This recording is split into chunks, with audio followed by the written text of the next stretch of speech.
प्यारे देशवासियों, नमस्कार। एक महिला कलाकार हैं बीजेपी की। पहले तो वो पता नहीं कहाँ थी, मगर आजकल वो बीजेपी की वफादार हैं। और मुझे नहीं समझ में आ रहा है। देखिए, ठीक है, फिल्मी कलाकार हैं तो फिल्मी कलाकारों का तो अपना एक अलग ही दायरा होता है। वो एंटरटेनमेंट के लिए होते हैं, पूरे देश का मनोरंजन करते हैं, कराते हैं, तो वो एक अलग बात है, उनका फील्ड अलग है। लेकिन एक महिला कलाकार हैं कंगना रनौत।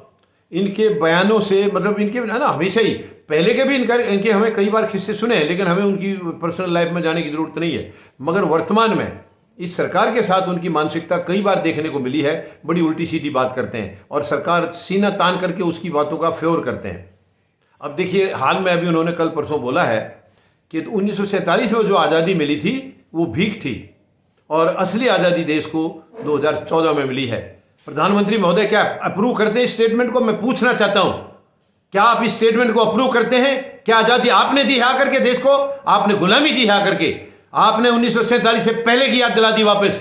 आपने गुलामी दी। आप क्यों नहीं पूछते उस कलाकार को? क्यों बढ़ावा दे रहे हैं आप ऐसे गलत नीति के लोगों को?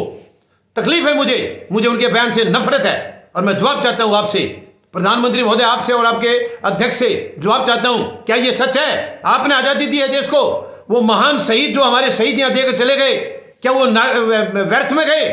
उन्होंने शहीदियां व्यर्थ में दी? आप लोगों ने उनको शहीद करवाने में मदद की है, बल्कि अंग्रेजों का साथ दिया आप लोगों ने।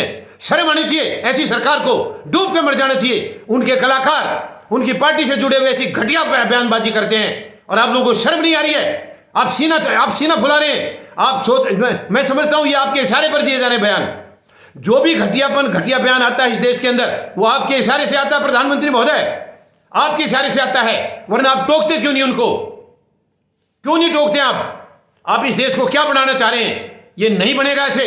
ये जवान और किसानों का देश है, गरीब और मजदूरों का देश है। आपकी औकात नहीं है इस देश को आप आगे बर्बाद कर देंगे। अभी तक लोगों ने बर्दाश्त किया है, 7.25 साल बर्दाश्त किया। आपकी बदतमीजियां, आपकी गलत हरकतें बर्दाश्त की हैं। आपने बेच दिया देश का सब कुछ। जो 70 साल में बना था, उसको आप एक एक करके बेचने में लगे हैं। क्या हक है आपको? किसने अधिकार दिया बेचने का? और उल्टा आपने नफरत फैलाई है, इस देश के अंदर नफरत फैलाई है। आपके कलाकार, आपके मंत्री, एक मंत्री ने किसानों को कुचल दिया, उसके बेटे ने, और उसको आप पद से नहीं हटा सकते? क्यों? आप डरते हैं उससे? क्यों आपने गलत लोगों को भर के रखा इसके अंदर? फौज आपने सारे गलत आदमी क्यों भर के रखे हैं? क्यों उसको हटा नहीं रहे आप मंत्री को? और किसानों के आंदोलन को आप तोड़ने की फिराक में रहते हैं हमेशा। शर्म आनी चाहिए आपको। ये किसान वर्ग है जो देश को रोके हुए है, वरना देश अब तक तबाह हो गया होता। आपकी गलत नीतियों और गंदी नीतियों का शिकार हो चुका है ये देश। अब इसको बचाएंगे तो किसान बचाएंगे, और जवान भी उनके साथ हैं। जवान और किसान मिलके, और गरीब और मजदूर तो किसान का हमेशा साथी रहा है, क्योंकि किसान अधूरा है। गरीब और मजदूर के बगैर किसान अधूरा है। जब गरीब और मजदूर मिलते हैं तब किसान संपूर्ण होता है, क्योंकि किसान अकेला खेती नहीं कर पाता है, उसको मजदूर की जरूरत है, उसको गरीब की जरूरत है, और गरीब और मजदूर का परिवार किसान के सहारे पलता है। ये एक है, और जवान इन्हीं का बेटा है। तो ये पूरा देश समाहित है किसान के अंदर, और आपको आपकी औकात दिखाएगा तो यही किसान वर्ग दिखाएगा, यही आपकी औकात दिखाएगा। आपने खुला छोड़ दिया सब कुछ कि जो मर्जी गुंडागर्दी करो, लूट मचाओ। नहीं होगा अभी ऐसा। आपको सबक दिखा जाएगा जो आपने फौज, लुटेरी फौज छोड़ रखी है देश को बर्बाद करने के लिए। अब इसका समय नजदीक आ गया है, समय नजदीक आ गया। संभलिए प्रधानमंत्री महोदय, संभलिए आप। मैं चेतावनी दे रहा हूं आपको। मैं इस देश का वफादार नागरिक हूं, भारतीय सेना का सिपाही हूं मैं। हमने देश की रक्षा की है सीना तान करके सरहदों के ऊपर, लेकिन अंदर गंदगी फैली हुई है, अंदर भ्रष्टाचार फैला हुआ है। इसीलिए सैनिकों ने यह पार्टी बनाई है कि गंदगी को खत्म करना है। राजनीति में जंग लग गया है, उसको बदलना है, अभी उसको उखाड़ना है और शुद्ध और स्वच्छ राजनीति की स्थापना करनी है। पूरे देशवासी किसान के साथ जुड़े हुए हैं, और सबके सब अब फौजी जनता पार्टी का हिस्सा बन करके और आपकी गलत नीतियों का विरोध करके आपको उखाड़ेंगे। ये आपको उखाड़ेंगे, आप तैयार रहिए। शर्म की बात है, जानबूझ के आप नफरत फैला रहे हैं, गंदगी फैला रहे हैं अपने नेताओं के द्वारा। आप खुद आकर के कहिए सारी बातें। आप अपनी बातें भूल गए।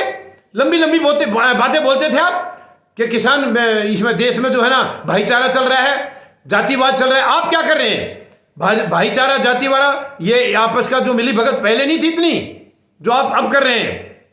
आपने गंदगी फैला दी धर्म के बीच में, राजनीति, जातियों के बीच में। आप इसको गरीब और अमीर में बांट रहे हैं। आप देश को पूरी तरह टुकड़े करने में लगे हुए हैं। लेकिन अब नहीं होगा ये देश, अब कमजोर नहीं होगा ये देश। समझ गया अब आपको आपकी औकात दिखाएगा।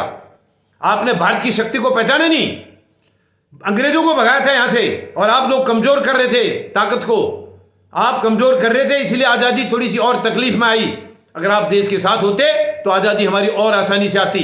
और आपके आदमी कह रहे हैं, जो आपके जो है ना, मैं क्या शब्द कहूँ, उनके महिला है वो, मैं कोई गलत शब्द यूज नहीं करना चाह रहा हूँ, लेकिन उनको अपनी औकात मालूम नहीं है। शायद उस महिला कलाकार को अपनी औकात मालूम नहीं है वो क्या कह रही हैं, क्या कह रही है, वो होश में है या नशे में है। आप बताइए प्रधानमंत्री महोदय, आप पूछिए उनसे सवाल, हमारा पूछना ठीक नहीं होगा, आप पूछिए। आपके इशारे पर बोला है 2014 में आज़ादी आई है, तो वो महान शहीद क्या करके गए थे? वो हमारे कल को सुरक्षित करने के लिए अपने आज को मिटा गए। वो कौन थे? वो क्या लगते थे? आपके कुछ नहीं थे वो। फिर क्यों आप नाटकबाजी करते हैं? क्यों आप शहीदों की दिखावट करते हैं? कई बार आप दिखावा करते हैं उनके नाम से, केवल वोट बैंक के लिए। बंद करिए ये ड्रामा प्रधानमंत्री महोदय। ये देश इस किस्म का नहीं है, देश बहुत मजबूत है। इस देश की जो मानसिकता है हमारी बहुत ही सकारात्मक है, पॉजिटिव है। सब लोग प्यार से रहना जानते हैं और रहते आए हैं, लेकिन आप उनको कमजोर कर रहे हैं, आप उनको बांट रहे हैं। लेकिन आपकी सियासत अब नहीं चलेगी। ये 5 राज्यों में आप जो मर्जी ढोल ड्रामे कर लो, नहीं चलेगी आपकी। अभी देश समझ चुका है, ये 5 राज्य की जनता समझ चुकी है। अब आपकी हार निश्चित है। आपका मुंह वहां से देखने लायक रहेगा। जिस दिन आपको हार मिलेगी, आप आईने में अपना मुंह देखना। आप कमाल की बात करते हैं, प्रधानमंत्री के पद पर बैठे हैं, आप इतनी ओछी हरकतें करते हैं। आपके नेता ओछी हरकतें करते हैं, आपके कार्यकर्ता गंदी हरकत करते हैं, आप उनको टोकते भी नहीं है। शर्म की बात है ये एक प्रधानमंत्री का काम नहीं है। आपके इशारे पर हो रहा है, क्योंकि आपके आगे किसी की हिम्मत नहीं है इनकी बोलने की। आपके कोई मंत्री, कोई सांसद, वो आप जो मर्जी करो, वो आपकी हाँ में हाँ करेंगे। उनके अंदर की आपने जो है ना आत्मा को मार दिया है, आत्मा को मार दिया। वो क्या भला करेंगे देश का? अब आपका अंत निश्चित है प्रधानमंत्री महोदय, आपकी सरकार का अंत निश्चित है। आप पैकअप कर लीजिए, ये देश आपको ज्यादा दिन नहीं झेल सकता है, और नहीं झेल सकता है। आप तैयार रहिए, 5 राज्यों के चुनाव के साथ आपकी विदाई निश्चित है। और मुझे तो लग रहा था कि दिसंबर में आपकी विदाई हो सकती है, क्योंकि रफाल का सौदा भी आपको लेके बैठेगा।